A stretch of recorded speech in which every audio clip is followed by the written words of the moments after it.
Hi everyone! Welcome to the Empath Arc. It's another love reading, timeless and general. Take what resonates lang po. Maybe some part of the reading makaresonate kayo, some part of it hindi. Totally makaresonate na parang kwento ninyo ito or hindi naman kaya dahil maraming mga enerhiya, iba't ibang sitwasyon, iba't ibang mga love stories. Pero yung pinakamalakas, pinakamarami ang ating masasagap. Spirit guys, send me messages. Anong love connections ito? Lessons in life and guidance ang nais yung ipabati sa amin. Mga aral kabay sa buhay, pag-ibig. Send me more messages sa Spirit Guide.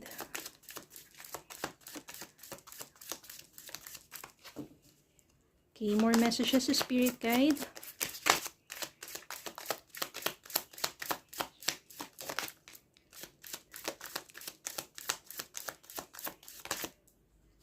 Okay.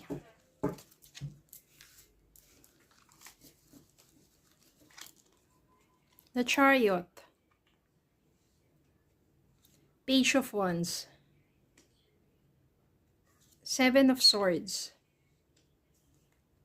Five of Pentacles. Two of Wands. Four of Swords. The Sun. Five of Cups. Seven of Pentacles. The Tower. Six of Swords. Knight of Swords. And Six of Wands.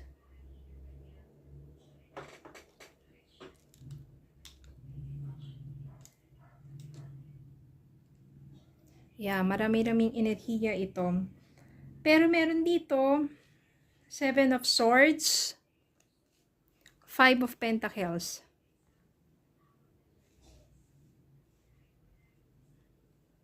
The Tower, and Five of Cups. Ngayon natin itong mga energy na to. So, itong apat na energies na to, Seven of Swords, cheating, lying, no, panloloko, pagsisinungaling, tapos, iniwan ka ng person na to, na walang-wala ka. O, pati sa material na bagay, kumbaga, ang dami niyang nakuha sa'yo. Ito yung sinasabi natin na maaring na-manipulate ka, pinasunod ka ng taong to, pinaniwala ka niya, na mahal ka niya, pero ang totoo, ang gusto lang niya pala sa'yo is yung kung anong meron ka. Which is siguro money, yan. Kaya na naiwan ka na walang-wala ka. The Tower dito, nawasak na pagsasama at the same time, ikaw sa sarili mo parang wala. Wasak na wasak ang pagkatao mo dahil sa ginawa ng taong yan sa'yo. Pati kabuhayan mo, nawala, o kung ano man yung naipon mo, nawala sa'yo. Feeling lost, totally, depression. Five of Cups dito, you are being depressed. Sobra yung regrets mo. Bakit kasi may mga nagsasabi na sa'yo, pamilya mo, kaibigan mo, hindi mo sila pinapakinggan dahil ang pinapakinggan mo lang or sinusunod mo lang yung person mo na yun, which is siguro nga because of manipulation. So, nang nangyari yan, so much regret. Sobrang matinding kalungkutan nang nangyari sa'yo na depressed ka ng husto. Yung depression na yan, minsan nakakamatay yan, lalo na kapag hindi mo naagapan o hindi mo nagawa ng paraan na para tulungan ang sarili mo. Maraming nangyayaring ganyan, especially sa mga tao na sobra pinapa-in love sa umpisa, hindi naman pala maganda yung intensyon, which is ang pakay ay pang sarili lamang.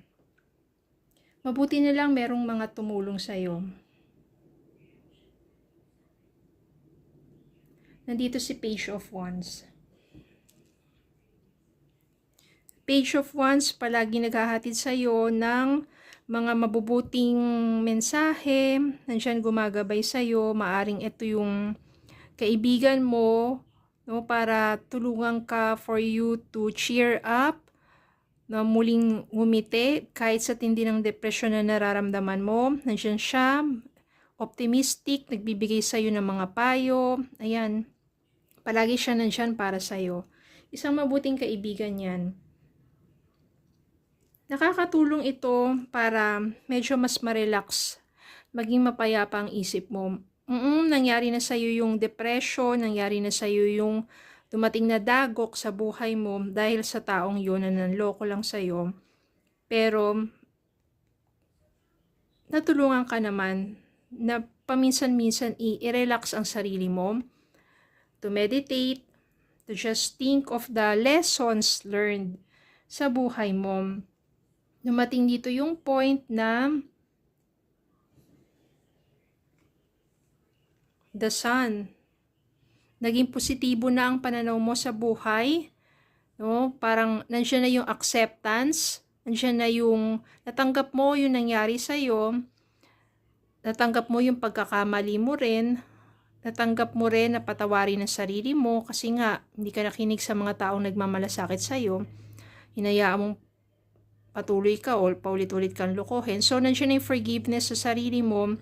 Ngayon, nagkaroon ka ng panibagong pag-asa. At dito, sa The Sun, ibig sabihin, ready ka na to start over with your life. May panibagong umaga, 'di ba? Nandito, na unti-unti ka nang nakaka-move on, nakaka-move forward with your life.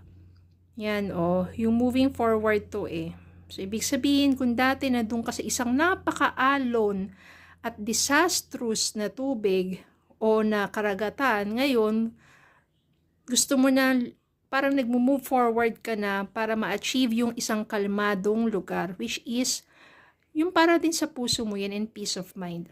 Gusto mo na maging mapayapa. Kaya naman, nagpaplano ka ng maraming bagay para makalimot at para totally maka-move forward na. Gusto mo mang ibang bansa, marami kang gustong gawin, no, para sa sarili mo. At dahil doon,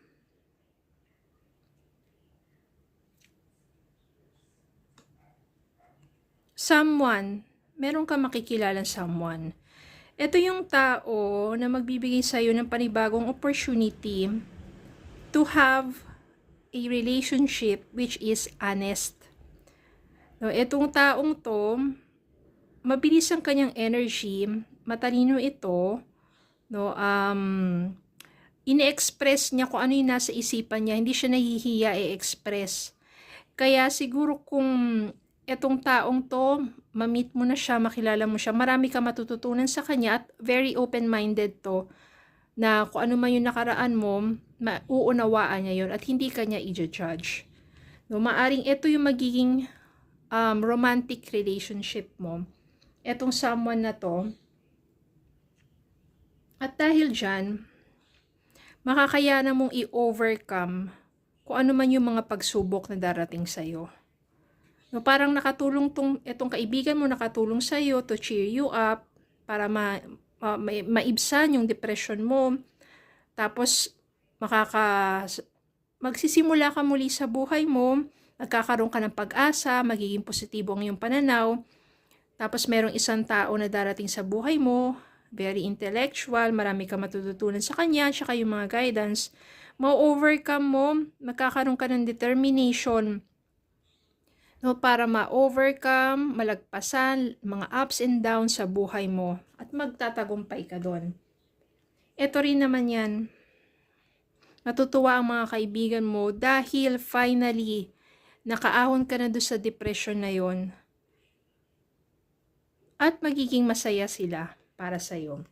Para sa love life mo, itong taong ito, maaring siya yung magiging new person na magiging katuwang mo sa buhay mo.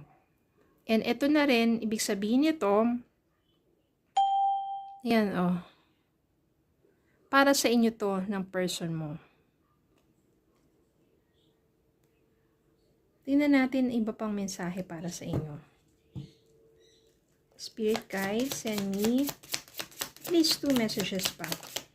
Yan. Isa pa.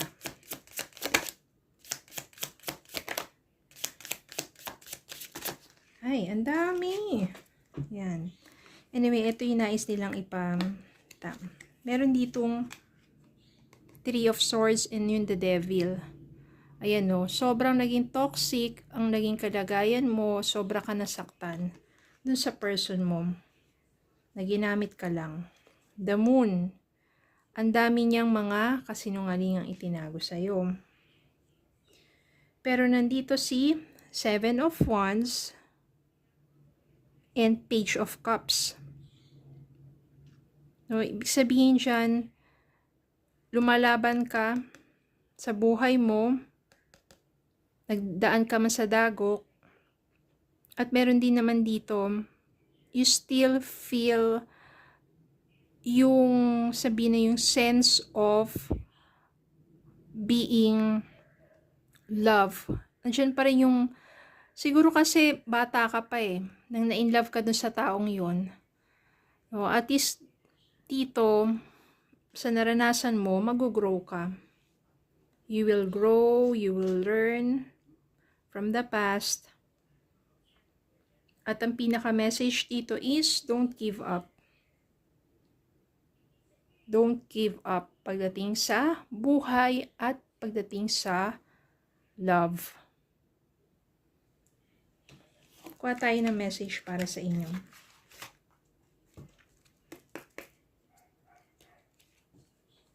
Marami pong ganyan, no? Kala nila talagang mahal sila, hindi naman pala. Soulmate, yes, this person is your soulmate, your connection is sacred. Etong soulmate mo yan, si Knight of Swords.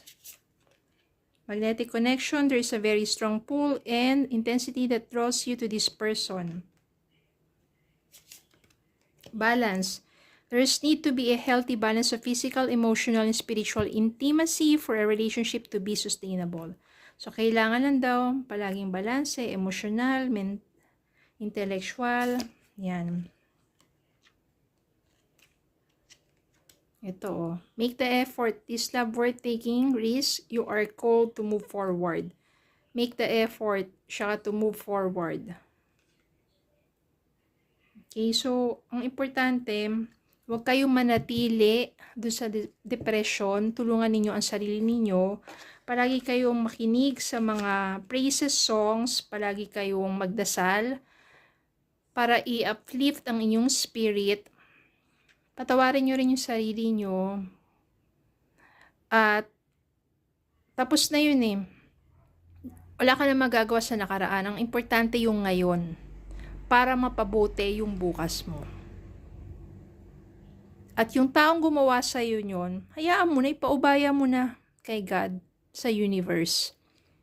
Kasi maraming mga taong ganun, kung sa ngayon, nagpapakasaya sila sa mga bagay na nakukuha nila, pero kapag binalikan sila ng karma, hindi sila makakatakos dun. Hayaan mo na ang universe, si God, ang pumitik sa kanila. Okay? So, don't take revenge. Just pray for them. So, yun lang po. Maraming salamat po for watching. Please don't forget to like, share, comment, and subscribe. Follow me in Facebook and YouTube. Have a good day po and God bless.